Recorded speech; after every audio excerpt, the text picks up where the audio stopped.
नसीम भाई क्या कहना चाहेंगे? देखा जाए तो जैसे है कि महाराष्ट्र में विधानसभा चुनाव का बिगुल बज चुका है और इसे लेकर के आप भिवंडी के विधानसभा क्षेत्रों के बारे में आप क्या जानकारी देना चाहेंगे? सबसे पहले बहुजन समाज में जन्मे सभी महापुरुषों को अभिवादन करते हुए और बहुजन समाज पार्टी के संस्थापक मान्यवर कांशीराम साहब, बहुजन समाज पार्टी की नेता आयरन लेडी बहन कुमारी मायावती जी और इस देश के सबसे खूबसूरत संविधान देने वाले डॉक्टर बाबा साहब अम्बेडकर और महाराष्ट्र प्रदेश के ठाणे ज़िले में 18 विधानसभा है, जिसमें 15 उम्मीदवार को खड़ा किया गया है, जिसमें खासकर भिवंडी शहर पूर्व और पश्चिम, भिवंडी पश्चिम से मुबीन सादिक शेख और भिवंडी पूर्व से परशुराम पाल, इनको बहुजन समाज पार्टी की तरफ से उम्मीदवार बनाया गया है और ये दोनों उम्मीदवार काफ़ी मेहनतकश भी हैं। साथ में इस भिवंडी पूर्व और पश्चिम की जो मतदाता हैं, सभी जाति धर्म के लोग, उनसे मेरी गुजारिश है, अपील है कि आपने बहुत सारे उम्मीदवार को जिताया है, लेकिन उम्मीदवार अपने कामों पर खरे नहीं उतरते। जैसे मान लिया जाए कि अभी हाल ही में चुनाव हुआ लोकसभा का, जिसमें बालिया मामा को इस भिवंडी की जनता ने, इस लोकसभा की जनता ने भरपूर वोटों से देकर जिताया, लेकिन खासकर मुद्दा भिवंडी शहर में टोरेंट पावर था, जिसको अभी तक उन्होंने कुछ काम किया नहीं। आज जो भी नेता आते हैं वो टोरेंट पावर की बात करते हैं, लेकिन जो आज भी 10 साल एमएलए रहे, उन्होंने भी कोई खास काम किया नहीं। ऐसे ही नए जूने चेहरे आते हैं और वोट को लुभा के ले जाते हैं, उसके बाद काम करते नहीं। और सभी का तो ये अभी ये चल गया है कि दरगाह दीवान शाह बाबा को भी नहीं छोड़ते, बाबा के आस्थाने पे जाते हैं और बाबा के यहाँ वादा करते हैं कि हम जीतने के बाद ये करेंगे, फला काम करेंगे, लेकिन बाबा की भी नहीं मानते, बाबा को भी झूठा बनाते हैं, वादा झूठा करते हैं। ऐसे भिवंडी शहर के अंदर काफ़ी समस्याएं हैं। जैसे आईजीएम हॉस्पिटल हो गया, आईजीएम हॉस्पिटल में अगर देखा जाए तो आज भी वही हालात है जो पहले थी। अब कुछ लोग बोलते हैं कि नहीं, आईजीएम बहुत सुधर गया है, बहुत सारे ट्रीटमेंट हो रहे हैं, लेकिन मेरा मानना नहीं, मेरे पास एविडेंस है कि आईजीएम के अंदर जो भी मरीज जाते हैं उनको प्राइवेटेशन में भेजा जाता है, इनका कमीशन रहता है और ये अभी तक आईजीएम वही हाल है जो पहले था।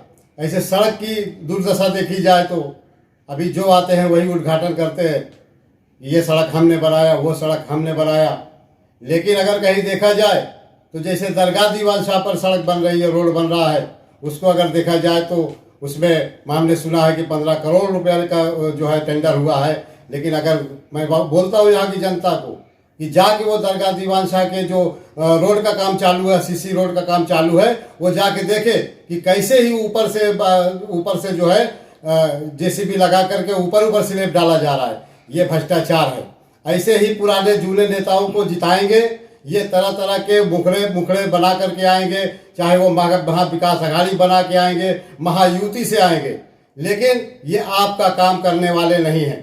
ये दूसरों को मौका देना चाहिए। मैं यहाँ की जनता को बोलता हूँ कि दूसरे को मौका देना चाहिए, कि नए आदमी को चुनना चाहिए। वो विकास करेगा इसलिए कि वो नया रहेगा। ये पुराने जूने जितने हैं ये भ्रष्टाचार करके अपना पेट भरते हैं और लोगों को झूठ बोल करके ये गुमराह करके वोट ले लिया जाता है। संविधान के नाम पे संविधान दिखा करके कि आरक्षण बचाएंगे, आरक्षण भी नहीं बचाते। क्या हुआ? महाविकास अघाड़ी के राहुल गांधी कांग्रेस के आरक्षण अमेरिका में जाके बोलते हैं कि आरक्षण हमें चाहिए नहीं।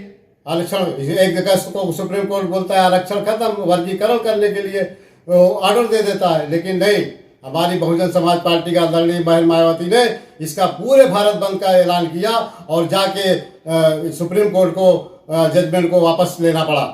आपके पार्टी ने जो भिवंडी पूर्व और पश्चिम के जो उम्मीदवार उतारे हैं, ऐसा क्या खासियत है जो ये दोनों उम्मीदवारों को उतारे हैं और ये लोकसभा चुनाव के उम्मीदवार के योग्य है? क्या देखा आपने इन लोगों में? बहुजन समाज पार्टी ने जो भिवंडी शहर में पूर्व और पश्चिम में, पूर्व में परशुराम पाल को जो हमने टिकट दिया है और वो जो है उनका सामाजिक कार्य देखते हुए, क्योंकि उन्होंने बहुत संघर्ष किया है भिवंडी शहर में, उस संघर्ष को देखते हुए उनको हमने टिकट दिया है।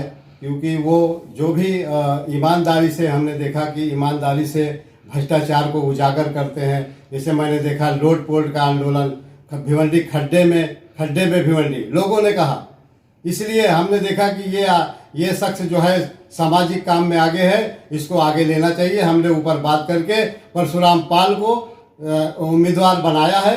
और हमारी बहन जी का तो ये हमेशा से आदेश रहा है और निर्णय लिए हैं बहन जी ने कि गरीबों को ऊपर ले आना, सर्व समाज को ऊपर ले आना। उसका इतिहास रहा है कि गरीब को हमने एमएलए बनाया है, गरीब को हमने परिवहन मंत्री बनाया है, गरीब को हमने आगे किया है। ये बहन जी का काम है। आदरणीय आयरन लेडी बहन, जिसको आयरन लेडी कहा जाता है। खासकर जो भिवंडी पश्चिम से मुबीन सादिक शेख को बनाया गया है, इनका भी कई कार्य देखा, इनका भी एक स्ट्रॉन्ग ये कार्यकर्ता हमारे हैं और इनको हमने देखा कि सामाजिक काम बहुत अच्छे हैं, इनका लोगों में व्यवहार अच्छा है। इसलिए बहुजन समाज पार्टी ये निर्णय ली कि मुबीन को भिवंडी पश्चिम से चुनाव लड़ाया जाए। और मुबीन सादिक शेख को क्यों ना वोट जनता देना चाहिए। क्यों? क्योंकि बार बार किसी एक ही को क्यों देखते हो? बार बार उसी को बीजेपी का डर दिखा के कांग्रेस ने वोट लेती है, इनका डर दिखा के वोट लेती है, तरह तरह के मुखड़े बना करके वोट लेके जाते हैं झूठ बोल के। इसलिए इस बार मैं बोलता हूँ ये मुस्लिम समाज से जो खड़े हैं मुबीन सादिक शेख, इनको जनता वोट देना चाहिए। मोबिन भाई, क्या करना चाहोगे? आपको भिवंडी पश्चिम का उम्मीदवार बहुजन समाज पार्टी की तरफ से बनाया गया है, आप क्या करना चाहोगे? सबसे तो पहले मैं एक बात ये बताना चाहता हूँ कि 2 टर्म के जो आमदार हैं वो तो सभी को मालूम है कौन है, लेकिन इस कार्य में क्या काम हुआ क्या नहीं हुआ जनता को सभी मालूम है। और सबसे बड़ी समस्या है वहाँ पे रोड का जो मसला है, ब्रिज का जो मसला है, एजुकेशन का जो मसला है, तमाम वेस्ट में जितने मसले थे मैंने शेख साहब को आके कहा। भालेरा साहब जो थाना जिला अध्यक्ष है उनके सामने सारी चीज़ें समस्याएं रखी कि इस तरीके का मामला भिवंडी शहर जो है भ्रष्टाचार में ख़त्म होते जा रहा है।